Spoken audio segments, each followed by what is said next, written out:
everyone. So welcome to our Unit 2. So we're done with our Unit 1 wherein we explained or we introduced the International Business and Trade course.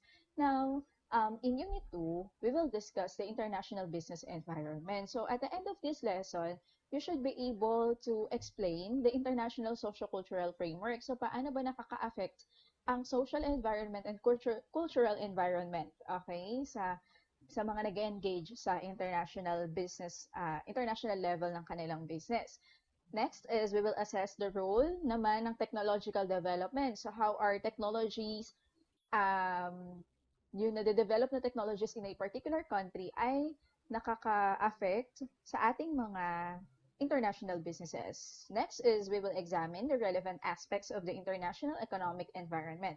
Paano naman nakaka-affect ang um, lagay ng ekonomiya sa mga international businesses. And next one is we will discuss the importance of international political environment. Ito naman, paano nakaka-affect ang politics, ang mga law, ang mga statutes, okay, na pinapatupad sa isang bansa para sa isang international business. So, okay, let's start with our social and cultural environment. Okay, most of the time, we think that society and the culture do not appear to be part of business situations. But when we come to think of it, they are actually key elements in showing how business activities will be conducted.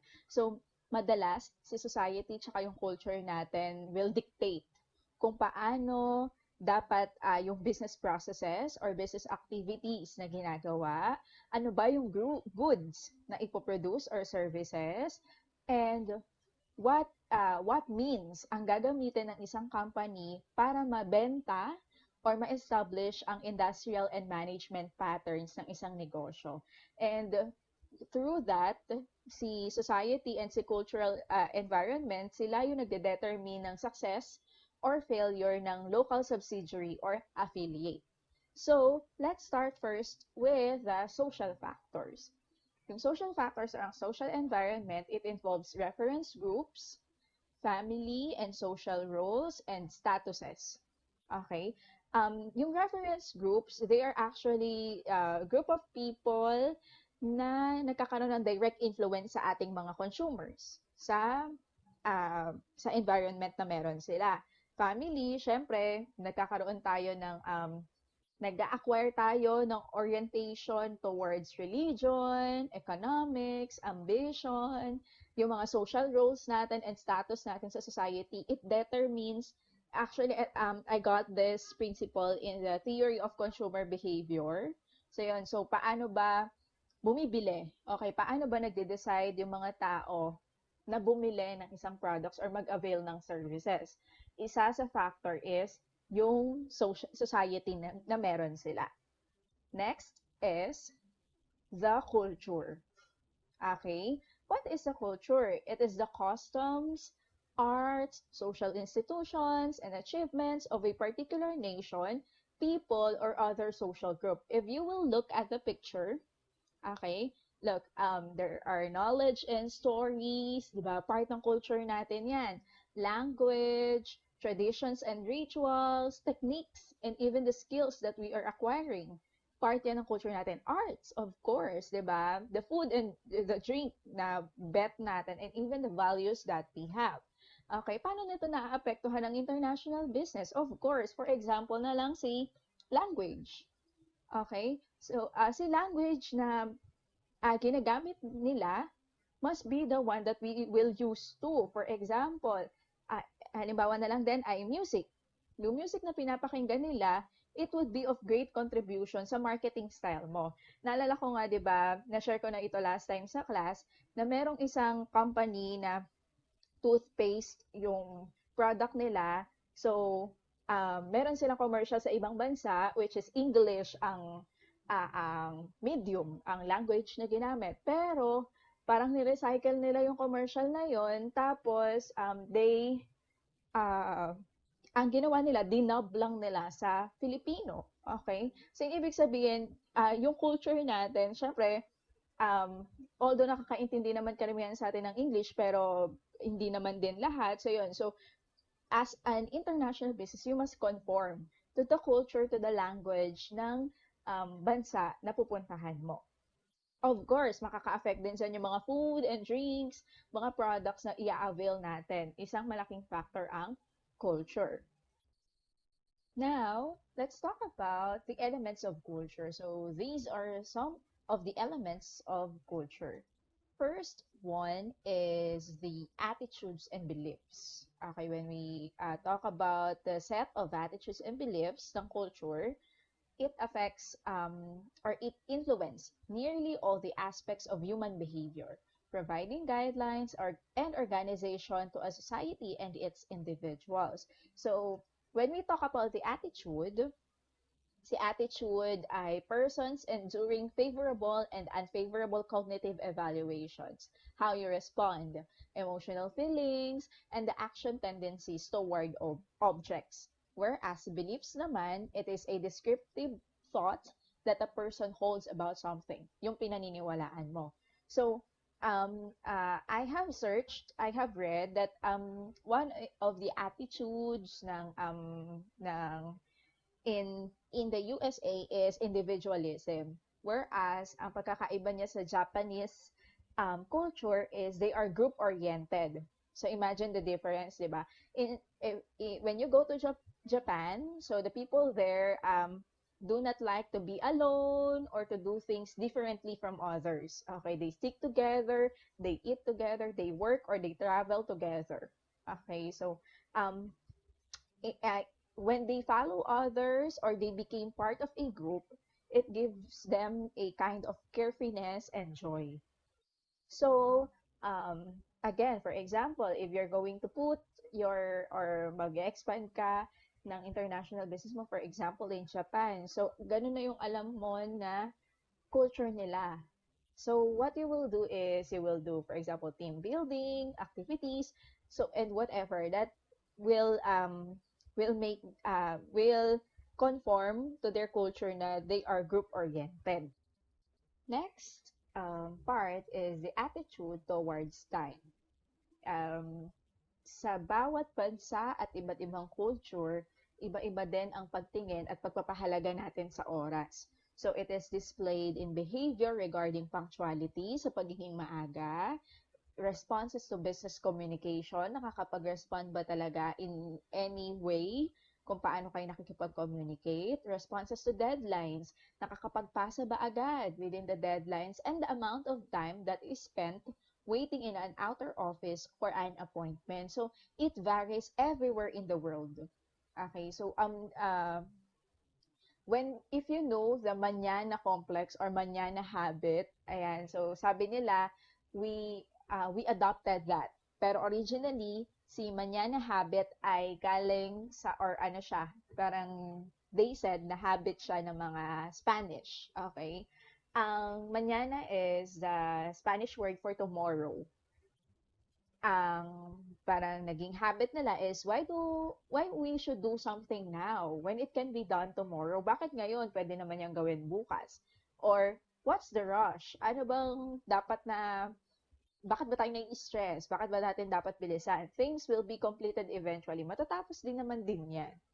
Diba? Yun yung naging philosophy nila and way of life for many Spanish people. And minsan, na-adapt na din natin itong mga Filipinos. Hmm. What else? For example, when we say American time, alam natin on time yon, 'di ba? Kasi bakit? Kasi yung culture nila, yung way of life nila sa Amerika, I remember one of my friends told me na yung mga bus sa Amerika, yung mga bus stops, meron talaga silang oras kung kailan lang mag-pick up ang mga bus. So, para siyang P2P. So, may oras lang talaga sila kung kailan sila mag-pick up. Kapag ka na-late ka ng punta doon, late ka na sa trabaho. Ganon siya. So, kaya siguro talaga na form sa kanila yung habit that they have to be on time. So, for example naman, sabi ng Filipino time daw, palaging late, ganyan. Kumbaga, parang wala ba tayong pagpapahalaga sa oras? Okay, uh, sa ngayon, kung makikita natin yung iba, ganun yung nagiging habit nila. Pero may mga narinig ako na nagkukwento na ang Filipino time is maaga gumigising. Ayan, yung katulad ng ating mga ninuno. Hindi naman talaga yung late. Okay, so yun. So, whatever it is, kapag alam mo na ang culture or ang attitude towards time sa isang bansa na pupuntahan mo ay medyo mabagal, medyo maraming nalilate, so you have to set rules for tardiness. May bawas ba sila sa sahod nila kapag ka na-late sila? So yung mga ganong factors. Kaya din siya naaapektuhan ang international business. I have read that a research may isang research na kinonduct sa Amerika, it suggests that tardiness or pagiging late is costing American businesses billions of dollars each year. Imagine, billions of dollars yung nawawala sa kanila sa bawat late or sa dahil sa tardiness ng mga tao. So, maybe that is why they really want to pursue, and even siguro kahit sa ang business naman, they want to pursue punctuality in any aspect. Next is the attitude towards work and leisure. Iba-iba din, depende sa culture natin, if kung ano yung pagtingin natin sa trabaho. This is indicative of their views towards wealth and material gains. Uh, there are some countries or there are some culture na kapag ka mas maraming wealth, mas maraming material things, they feel successful. So,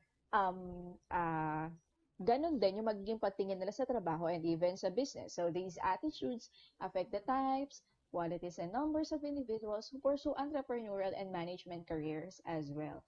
So, there is another research. It says that the time spent in the home and with other household members has uncovered both the familial and personal importance of leisure in daily life. So for example, family-oriented yung isang bansa or culture ng sa lugar na iyon where you will get your employees. So you might think of providing paternity leave, maternity leave, vacation leave, ayan, so that they can spend enough time for their family. Yung mga 5 days a week lang yung pasok, ganyan, so that they can spend their weekends for their families. So you may think of providing those things para kung maraming pagpipilian na companies yung mga tao doon, they will think of choosing you. I remember one of my cousins, they are in a BPO company, tapos meron silang benefit ng paternity and maternity leave. So parang I don't remember, parang 6 months yata that they will magpa-file sila ng leave, and then they will still receive their salary. So imagine that. So dahil sa dami ng BPO companies dito, kung mamimili ka na rin lang, edi doon ka na sa maganda na rin yung benefits. Again, so that is of good help, especially when family-oriented yung mga tao or mga employees that you will hire. Next naman is the attitude towards achievement. So with high stratified and hierarchical societies, there is a tendency to avoid personal responsibility and to work according to precise instructions received from supervisors that are followed by the latter. So in industrial societies, personal responsibility and the ability to take risks for potential gain are considered valuable instruments in achieving higher goals. But there are some culture na ayaw nila ng mas maraming responsibility sa trabaho. So kung ano lang yung utos mo sa kanila, yun lang yung gagawin nila. Whereas sa ibang society, especially in industrial societies, they want personal responsibility in their work, and meron silang ability na mag-take ng risks para ma-check nila, alam mo yon, parang to take extra mile sa kanilang mga trabaho. So yung iba naman, di ba, ang isipin ng, ito lang yung sinahod namin, ito lang yung gagawin namin. So ganun siya. Sa iba-iba pa din ng mga culture. It affects the attitude towards achievement affects your, kung paano mo gagawin yung trabaho mo. Next is the attitude towards change. The international manager must understand what aspects of culture will resist change. There are some culture na mabagal sila sa pag-cope, sa pagbabago. Whereas there are some cultures that they want radical changes. So okay lang sa kanila kahit na pabago-bago. Whereas there are some cultures na hindi talaga okay. And meron din na yung process, parang how the process of change takes place and how long. How long will it take to implement that change? Kung gaano sila katagal bago mag-adjust sa pagbabago na gagawin mo in your company. So you have to understand that as an international manager. Bakit? Kasi baka mamaya biglang magbago kayo ng administration, magbago ng, halimbawa, managers, ganyan. So, kung medyo matagal bago, or alam mo na medyo matagal sila maka-adjust sa pagbabago na yun, so you have to implement that for a longer period of time para maka-adjust sila. So, and kung alam mo naman na mabilis lang sila maka-adjust, that would be of good help for you. So, pwede mong i-implement lang siya for a shorter period of time. Next, and the last one is the attitude towards job. So, the type of job that is considered most desirable or prestigious varies greatly according to different cultures. For example, di ba, I don't mean to parang maliitin yung ibang trabaho. Pero for example, sa atin pag yung mga board passer, yung mga trabaho, ganyan, parang ang laki-laki nung tingin natin or parang prestige itong trabaho na to. For example, sa US din, yung mga medical and legal professions are extremely prestigious. So pag nandoon ka, parang prestige yun. Civil service naman, ang prestigious job sa India. So, kapag mga government employee ka. So, yun. So, yung iba namang countries, yung mga labor-extensive works, yung mga construction worker, factory worker, yun ang prestigious work sa kanila. So, it varies. And it will affect yung attitude nila towards job dahil iyon yung culture, yun yung environment within their country. It will affect kung ano yung pagtingin nila sa trabaho at kung paano sila magtatrabaho. So, we're done with the different attitudes and beliefs. Let's talk about the cultural dimension. So, because cultural attitudes vary so much among countries dahil paiba-iba tayo ng culture, medyo mahirap for international business traders na gumawa ng patterns for sa cultural dimension compare sa economic dimension. Minsan kasi, for example, sa Asia, ganito yung economic pattern nila. Pero sa culture, kahit na meron kang iset na general pattern for the culture, magkakaiba pa din. For example, Southeast Asia, magkakaiba pa din yan ng culture sa bawat country. So thus, to determine the cultural aspects of markets, we must, in large measure, analyze each society by itself without the benefit of guiding generalization. So we have to go sa specific level sa bawat society kesa tumingin sa general view ng bawat bansa or bawat continent na paglalagyan natin ng negosyo natin. So, these are some factors ng cultural dimension. Number one is the religion. Diba? So, yun pa lang. For example, Southeast Asia, hindi mo masasabi na ito, Christian countries or Muslim countries kasi magkakaiba talaga yan per country. Even, for example, sa Philippines, we can say that we are a Christian country, pero meron pa ding part sa ating bansa na hindi rin Christian, hindi Christian yung religion nila. So, religion is a major determinant of the moral and ethical standards that play a large part in the business process. For example, yun nga yung halal, 'di ba? Yung iba nagtatanong if yung product nyo ba is halal certified, ganyan. Kasi that is one of the major rule sa mga kapatid natin sa Muslim.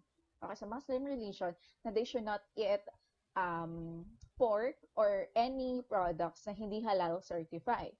What else? For example, yung basic code ng religion, Bible, Quran, or any book na binabasa in each religion, it exhorts or it encourages their followers to be honest, truthful, be good, okay, or magpakita ng good manners. Okay, so in practice, however, kailangan yung business systems natin are characterized, um, minsan yung ibang businesses ay merong false claims, may dishonesty, and other moral shortcomings.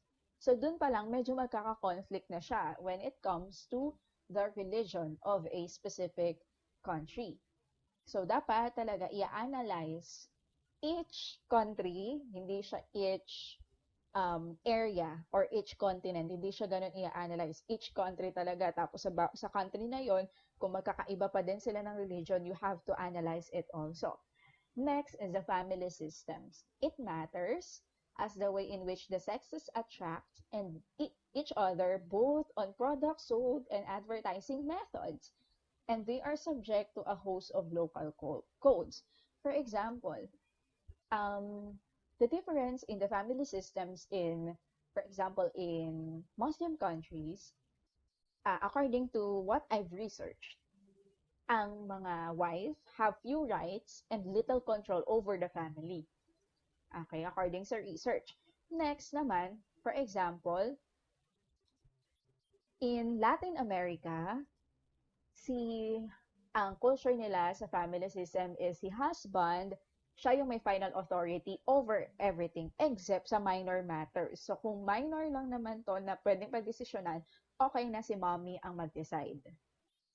Pero kung mga major decisions yan na gagawin sa isang pamilya, si husband ang last or ang final authority.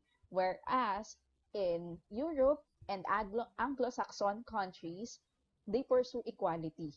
So equal lang ang wife and husband um in the decision making. Paano siya makaka-affect? For example, kung sa Muslim countries, halimbawa, so alam natin that si husband ang magde-decide, and even sa Latin America, except lang sa minor matters. So pwede na ang commercials mo, um, kailangan mong, ang primary goal mo sa commercial mo ay makatch ang attention ng husband kasi sila ang magde-decide. Right? For example, there are some, halimbawa naman, there are some businesses na dahil alam nila na ang culture sa isang bansa, for example, sa Philippines ay family-oriented nga tayo, and then madalas yung mga bata, they want, parang kapag nahatak mo yung mga anak, mahatak mo na rin yung parents. So, halimbawa si Jollibee, kaya ang ang primary na hinahatak ni Jollibee ay mga bata kasi alam nila na kapag nahatak nila yung bata, kahit yung parents nila, mahatak na rin. So, nagets ba? So, yun. So, that's how some businesses are affected by the family systems that we have or a country has. Next is the educational systems. So, when it comes to the educational systems, syempre, di ba, ang marketing factors dyan ay yung literacy rate and the general level of education. So, for example nga, kung lahat hindi nakakaintindi ng English language, so edi i-conform mo sa kung ano yung language ng isang bansa na yon. Um, uh, for example, yung products nyo, halimbawa ngayon, puro online classes tayo, so you will think, for example, IT company ka, so ngayon you will think naman na parang, ano ba yung mga products na pwede nating i-offer ngayon dahil nga nasa pandemic tayo. So, paano ba naka-affect yung educational system ng bansa natin sa way ng pagtuturo ngayon dahil nasa pandemic tayo. So you can, it still affects. Of course, yung mga educational methods natin ay affect to the larger areas ng business. Next is, ayan, so how about the marketing strategies in cross-cultural context? So when we talk about it, culture is adaptive, and marketing strategies based on the values of society must also be adaptive.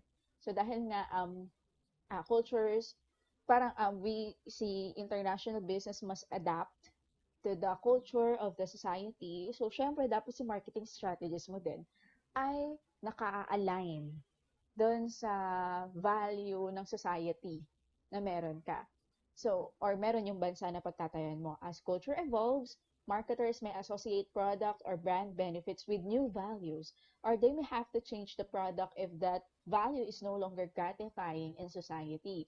So, dahil nagbabago-bago ang culture, pwede rin at some point baguhin mo yung products or services na ino-offer mo. I remember, part din ng culture natin is language. Naalala ko before when I have Filipino subject na yung mga wika na hindi na madalas ginagamit. Okay, so yun. So, ang wika ay pabago-bago siya. So, it is radical. It is adaptive sa panahon. So, kung yung wika nga nag-a-adapt sa panahon, si culture nag-a-adapt din siya sa kung ano yung maging trend, kung ano yung maging panahon. Ganon din dapat yung marketing strategies natin and even the products and services that we are offering. This is very important. Okay, this is a very important reminder, especially sa mga multinational corporation. So if you can remember our topic in our Unit 1, sa multinational corporation, sila ay nag-a-adapt sa kung ano, yung mga products and service offerings nila ay nag-a-adapt sa kung ano yung um, culture, kung ano yung needs ng isang bansa na yon. So they must be aware na itong needs na ito ay minsan or madalas pabago-bago. Okay, so we have to and even the marketing. So we have to change it. We have to adapt on it. So that's all for our social and cultural environment. Now, let's move sa ating technological environment. So given the rapid pace of technological change, it is very vital, sobrang importante that firms carefully study different elements in the technological segment. So dapat makita rin, dapat pag-aralan ng bawat international businesses yung mga pagbabago, yung mga improvements sa technology ng isang bansa. The marketers need to identify the speed with which substitute technologies are likely to emerge and the timing of any major technological changes.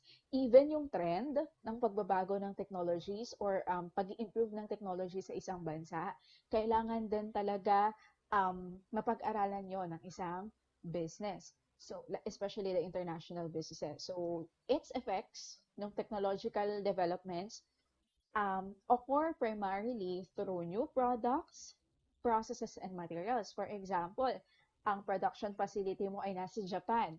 So, alam mo, sa Japan, sobrang bilis there is really a rapid pace ng technological development doon.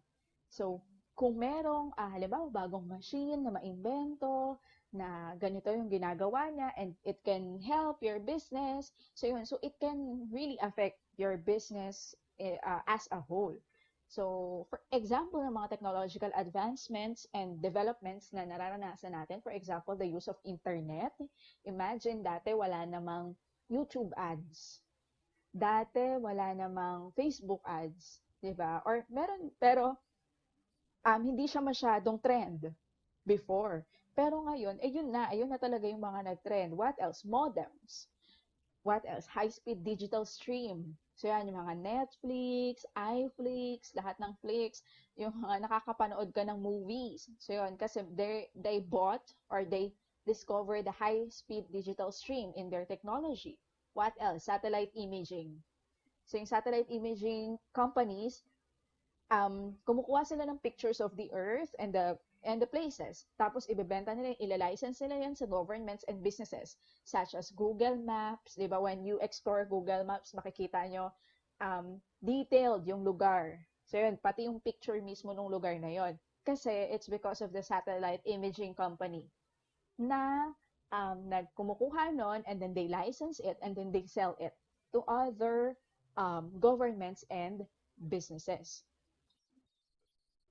So, that's all for the first video sa ating international business environment. So, for my next video, you may click the link shown below and I'm going to discuss how economic and political environment affect